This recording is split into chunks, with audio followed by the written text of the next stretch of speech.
দিশার ইউটিউব চ্যানেলে সবাইকে স্বাগত। আজকে আমরা একটা গুরুত্বপূর্ণ টপিক নিয়ে আলোচনা করব পলিটিতে, কম্পিটিটিভ এক্সামে, যেটা আমাদের খুব ভাবে প্রয়োজন বা খুব প্রশ্ন আসে যেখান থেকে। সেটা হচ্ছে কি, গণপরিষদ, ইংলিশে যেটাকে আমরা বলি কনস্টিটিউয়েন্ট অ্যাসেম্বলি। এই গণপরিষদ কি, এই প্রতিষ্ঠানটা কি, কোথা থেকে এলো, এই ফান্ডা যদি না ধারণা থাকে, তাহলে ভারতবর্ষের যে পলিটি সিস্টেম, তার আদি রূপটা কি আমরা না যদি জানি, তাহলে আমরা কিন্তু অনেক কিছুই অজানা থেকে যাবে। তাই আমাদের গণপরিষদের জানি আমরা 1946 সালের 9 ডিসেম্বর গণপরিষদের প্রথম অধিবেশন বসে। কিন্তু তার আগে এর কিছু প্রি হিস্ট্রি জেনে নেওয়া যাক। প্রথম 1923 সালে এম এন রায় তার ভ্যানগার্ড পত্রিকাতে প্রথম গণপরিষদ গঠনের কথা বলেন, যে ভারতবর্ষের এত বিশাল একটা দেশকে পরিচালনা করার জন্য, এদের আইন কানুন তৈরি করার জন্য, তাই একটা সংগঠক বা একটা পরিষদের প্রয়োজন, যার নাম দেওয়া উচিত গণপরিষদ। কিন্তু সেটা বাস্তবায়িত হলো না।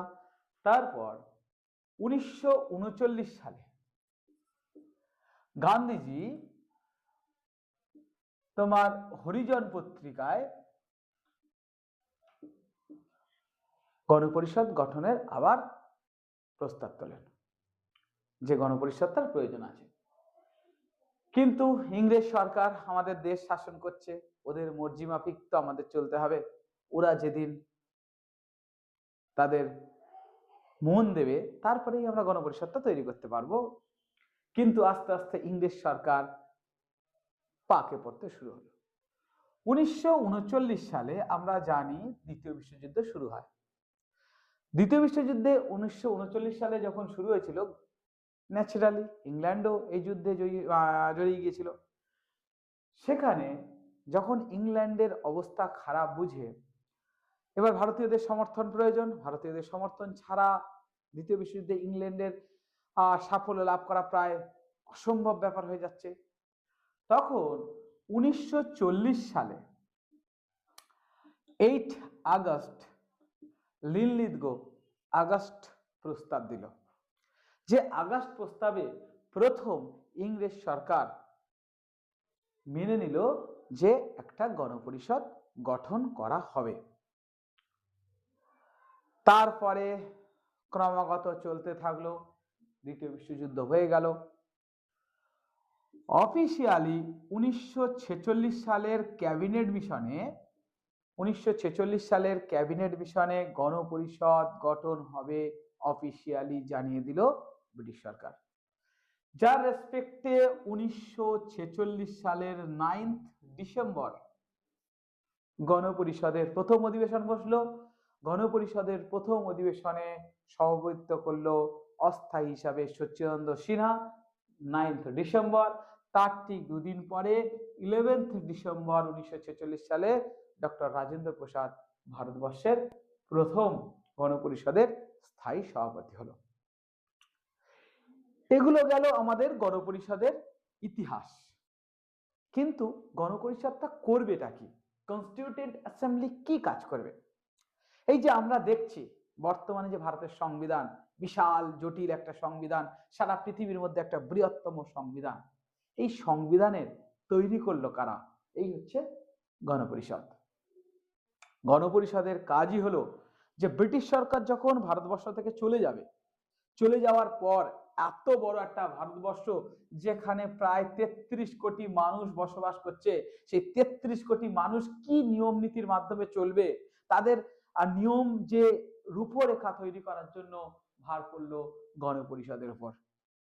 ওরা ওদের কাজ শুরু করে দিল।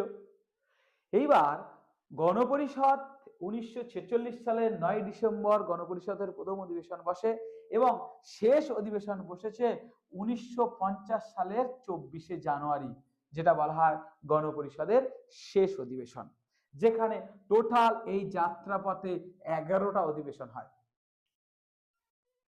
ঠিক আছে, এইবার দেখবে এখানে তো এগুলো সব ডেটা ওরিয়েন্টেশন প্রশ্ন, যদি গণপরিষদ জিনিসটা কি তার ডেফিনেশন না জানি, তাহলে কিন্তু গণপরিষদের কিছু কনসেপচুয়াল কোশ্চেন সমাধান করা সম্ভব নয়। যেমন সবকিছু পড়ে গেলাম, হঠাৎ দেখছি একটা পরীক্ষায় কোশ্চেন এসেছে কি গণপরিষদ কবে তার সার্বভৌমিকতা লাভ করে। আমরা তো জানি গণপরিষদ 1946 সালে 9 ডিসেম্বর তৈরি হয়েছে এবং 50-এ 24শে জানুয়ারি পর্যন্ত গিয়ে সমাপ্তি। তাহলে কবে সার্বভৌমিকতা? তাহলে কি ভারতবর্ষ স্বাধীনতা পাবে তবেই তো কিনা সার্বভৌমিকতা লাভ করবে? তাহলে একটা মোস্ট ইম্পর্টেন্ট কোশ্চেন আমরা জানি যে গণপরিষদ 1947 সালের 15 আগস্ট যেদিন ভারতবর্ষ স্বাধীনতা পেল সেদিন তার সার্বভৌমিকতা লাভ করলো। এটা কিন্তু অপশনাল চুয়ান প্রশ্ন একটা প্রিভিয়াস ইয়ারে দেখতে পাবে তোমরা, এবং আপকামিং যে সকল পরীক্ষাগুলো আসছে সেখানে তো প্রচুর পরিমাণে পাওয়া যাবে। ঠিক আছে, এবার গণপরিষদের প্রত্যেকটা অধিবেশনের একটা গুরুত্বপূর্ণ ভূমিকা আছে। আমি এই পার্টটা যদি মুছে দিই, দেখো তারপরে একটু অধিবেশনগুলো নিয়ে আলোচনা করতে পারি, কারণ সমস্ত টপিকটা এই ছোট্ট ভিডিওর মাধ্যমে কমপ্লিট করা সম্ভব নয়, কিন্তু যতটা পারবো আমি সমস্ত যে প্রশ্নগুলো আসে সেগুলো তুলে ধরবো। যেমন আমরা একটু আগে বলছিলাম যে গণপরিষদের প্রথম সভাপতি হয়েছিল ডক্টর রাজেন্দ্র প্রসাদ, কিন্তু দুজন সহ সভাপতির পদও সামাল দিয়েছে। একজনের নাম হচ্ছে হরেন্দ্র কুমার মুখোপাধ্যায়, আর 2 নম্বর হচ্ছে কৃষ্ণমাচারী। 2 নম্বর হচ্ছে কৃষ্ণমাচারী। তাহলে এই দুজন গণপরিষদের সেকেন্ড অধিবেশনে হরেন্দ্র কুমার মুখোপাধ্যায়কে সহসভাপতির পদ সামাল দিয়েছিল, আর কৃষ্ণমাচারী গণপরিষদের ফোর্থ অধিবেশনে সহসভাপতির পদ সামলেছে। এই নামটা আমরা সচরাচর সব জায়গা পেলেও এই নামটা খুব একটা দেখতে পাওয়া যায় না, এটা কিন্তু মাথায় রাখবে। ঠিক আছে, তারপরে কি গণপরিষদের কত নম্বর অধিবেশনে জাতীয় পতাকা অ্যাডপ্ট হয়? এটা দেখবে তোমরা ভালো, যদি গুগলে সার্চ করে দেখো ক জায়গায় এসেছে। আমরা জানি যে জাতীয় পতাকা অ্যাডপ্ট হয়েছিল 1947 সালের 22শে জুলাই। ঠিক আছে, তাহলে এই সময় গণপরিষদের কোন অধিবেশন বসে সেটাকে আমাকে জানতে হবে। তাহলে এইটা হচ্ছে ফোর্থ অধিবেশন, অর্থাৎ গণপরিষদের 4 নম্বর অধিবেশনে এটা হয়। তারপর কি আরেকটা প্রশ্ন আসে যে গণপরিষদের কোন অধিবেশনে ভারতবর্ষ স্বাধীনতা পায় বা গণপরিষদ নিজে তার সার্বভৌমিকতা লাভ করে? সেটা হচ্ছে ফিফথ অধিবেশন। এই ফিফথ অধিবেশনটা বসেছিল আগস্ট মাসে, স্বাধীনতার 14ই আগস্ট। এইরকম ক্রমে ক্রমে চলতে চলতে গণপরিষদ 1949 সালের 26শে নভেম্বর গণপরিষদ তার সংবিধানের গৃহীত করে দিল, এবং ফাইনালি করলো কবে? 1950 সালের 26শে জানুয়ারি প্রজাতন্ত্র দিবস সেদিন থেকে পালন করা হলো। ঠিক আছে, তাহলে প্রশ্ন, আমি যখন ভিডিও শুরুতে বলেছিলাম যে শেষ অধিবেশন বসে 1950 সালের 24শে জানুয়ারি গণপরিষদের, তাহলে 26শে জানুয়ারি প্রজাতন্ত্র দিবস কেন ঘোষণা করা হলো? 24শে জানুয়ারি হয়ে যাওয়ার কথা ছিল। তার কারণ হচ্ছে এর আগে যদি ইতিহাস ঘাটা যায়, 1930 সালের 26শে জানুয়ারি পরাধীন ভারতবর্ষের প্রথম স্বাধীনতা দিবস পালন করা হয়। সেই দিনটাকে স্মরণ রাখার জন্য 1950 সালের 26শে জানুয়ারি হচ্ছে আমাদের প্রজাতন্ত্র দিবস হিসেবে পালন করা হলো। ঠিক আছে, এটা একটা পার্ট গেল। তার মধ্যে এই জায়গা থেকে কিছু কনসেপচুয়াল প্রশ্ন আসে এবং এক্সপ্লেনেশন वालाও প্রশ্ন আসে। সেটা কি, যদি বলা হয় যে গণপরিষদে 1946 সালের 2 সেপ্টেম্বর অন্তর্বর্তীকালীন সরকার গঠন হয়েছিল। এই অন্তর্বর্তীকালীন সরকারে 14 জন ছিল। ঠিক আছে, এই 14 জন সদস্য নিয়ে এই সরকার গঠন হয়েছিল। সেখানে আমরা জানি যে কংগ্রেস থেকে ছিল 6 জন, আর হচ্ছে মুসলিম লীগ থেকে ছিল 5 জন। কিন্তু এইটা যদি কোনোদিন কোনো কনসেপচুয়াল প্রশ্ন দেয় যে 1946 সালের 2 সেপ্টেম্বর, তাহলে কিন্তু এই জায়গাটা হয়ে যাবে জিরো। দিতেই পারে প্রশ্ন, আমরা তো ন্যাচারাল এইগুলো ডেটা জানি। তার কারণ হচ্ছে 1946 সালের 26 অক্টোবর গণপরিষদে মুসলিম লীগ অন্তর্বর্তীকালীন সরকারে যোগদান করে 5 জন সদস্য নিয়ে। তার আগে কিন্তু ছিল না। আর এই 5 জন সদস্যের মধ্যে একটা কমন কোশ্চেন খুব আসে যে একজন হিন্দু ছিল। ন্যাচারালি 5 জনের মধ্যে সবাই মুসলিম হবে এটাই ধারণা ছিল, কিন্তু তার মধ্যে একজন হিন্দু ছিল যার নাম হচ্ছে যোগেন্দ্রনাথ মন্ডল। আরেকটা প্রশ্ন এখান থেকে দেওয়া হয় যে 14 জনের মধ্যে এই যোগেন্দ্রনাথ মন্ডল তার মানে একটা মন্ত্রিত্ব পেয়েছিল, সে কি মন্ত্রী ছিল? সেটা হচ্ছে আইন মন্ত্রী। ঠিক আছে, তাহলে এটা গেল ভারতবর্ষের অন্তর্বর্তীকালীন সরকার। তারপরে ভারতবর্ষের ফুল ফ্ল্যাট স্বাধীনতার পরে মন্ত্রিসভা তৈরি হলো, ভারত ভাগ হয়ে গেল, যেখানে প্রধানমন্ত্রী সহ ভারতবর্ষের 15 জন মন্ত্রী নিয়ে ভারতবর্ষের প্রথম প্রধানমন্ত্রী হলো জওহরলাল নেহেরু। কিন্তু তার সঙ্গে কিছু আরো ইনফরমেশন আমাদের মাথায় রাখতে হবে, সেটা হচ্ছে গণপরিষদ যে নির্বাচন প্রক্রিয়াটা হয়েছিল সেই সময় বাংলা থেকে আসন ছিল কত? যেহেতু আমরা বাংলা লোক, তাহলে বাংলার আসনটা আমাদের জানা প্রয়োজন।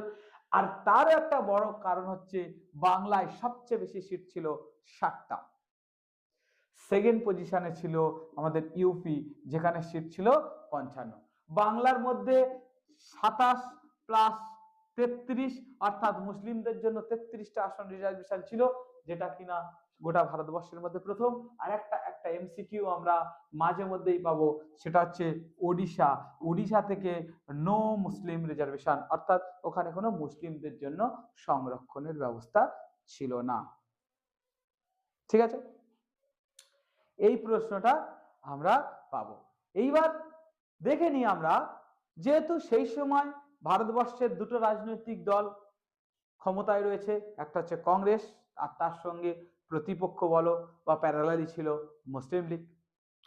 তাই এই দুটো ডেটা থেকে প্রশ্ন আসবে। যখন নির্বাচন প্রক্রিয়া কমপ্লিট হলো, দেখা গেল যে বাংলা থেকে গোটা ভারতবর্ষ থেকে 208টা পেল কংগ্রেস আর 73টা পেল মুসলিম লীগ আসন, আর বাকিগুলো নির্দল শিখ হেনা তেনা যারা আছে তারা পেল। এই 208টা সিট ছিল।